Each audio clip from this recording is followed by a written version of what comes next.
मित्रों नमस्कार। मैं एस्ट्रोलॉजी में फ्रीक्वेंटली दिए जाने वाले स्टोन के बारे में मैं आज बात कर रहा हूँ। क्या आपने जो स्टोन पत्थर अपने उंगलियों में धारण किया हुआ है, गले में धारण किया हुआ है, हाथों में धारण किया हुआ है, क्या उसके फायदे आपको मिल रहे हैं? ये समझने की जरूरत है। देखिए, स्टोन के साइड इफेक्ट भी होते हैं, तो हमें देखना होगा कि क्या हम जो स्टोन धारण किए हुए हैं, उसके साइड इफ़ेक्ट तो हमें नहीं मिल रहे हैं? क्या हमारे अंदर चिड़चिड़ाहट तो नहीं आ रही है? हम डिप्रेशन में तो नहीं जा रहे हैं? हमारी नींदें तो नहीं कम हो रही है? क्या हम किसी के सही बात को भी के रिप्लाई के रूप में गलत शब्दों का प्रयोग तो नहीं कर रहे हैं? चिड़चिड़ाहट तो नहीं हो रही है?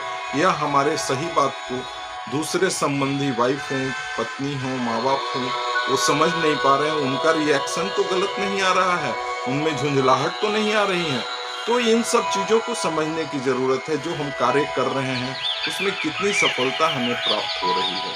तो सबसे पहले जो मेन स्टोन होते हैं, जैसे नीलम हो गए, डायमंड हो गए या पुखराज हो गए, ये तो मेन स्टोन होते हैं, इनका इम्पैक्ट तो तुरंत पता चलता है। लेकिन कुछ लोग सब्स्टिट्यूट स्टोन भी धारण किए रहते हैं, जिसमें हम लोगों को पता चलने में काफ़ी वक़्त लगता है।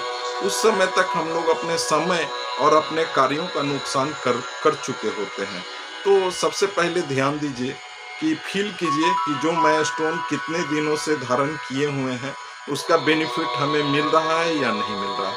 निश्चित रूप से किसी अच्छे एस्ट्रोलॉजर से सलाह लीजिए कि मेरे द्वारा पहना गया स्टोन का फ़ायदा हो रहा है या नहीं हो रहा है।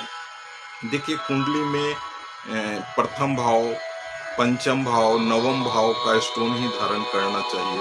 उसमें भी वो कहाँ बैठे हुए हैं, किसी दुष्टाना हाउस में तो नहीं बैठे हुए हैं, 6, 8, 12 में तो नहीं बैठे हुए हैं। तो सारा विश्लेषण करके ही स्टोन धारण करना चाहिए। स्टोन के अलावे भी बहुत सारे हैं उपाय, जिनका साइड इफ़ेक्ट ना के बराबर होता है, जैसे रुद्राक्ष हो गया, पौधों के जड़ हो गए, मंत्र की शक्ति हो गई, जो ग्रहों के मंत्र हैं निवारण के लिए कराए जाते हैं। ये तीनों जो मैंने बताया, इन तीनों का कोई साइड इफ़ेक्ट नहीं होता है। आप इन तीनों को प्रेफ़र ज़्यादा करें और स्टोन बिना सोचे समझे धारण ना करें। अगर आप धारण किए हुए हैं, आपको फ़ायदे नहीं हो रहे हैं, तो निश्चित रूप से किसी एस्ट्रोलॉजर, अच्छे एस्ट्रोलॉजर से ये सलाह लें कि जो मैं स्टोन धारण किया हूँ, ये फ़ायदे कर भी रहे हैं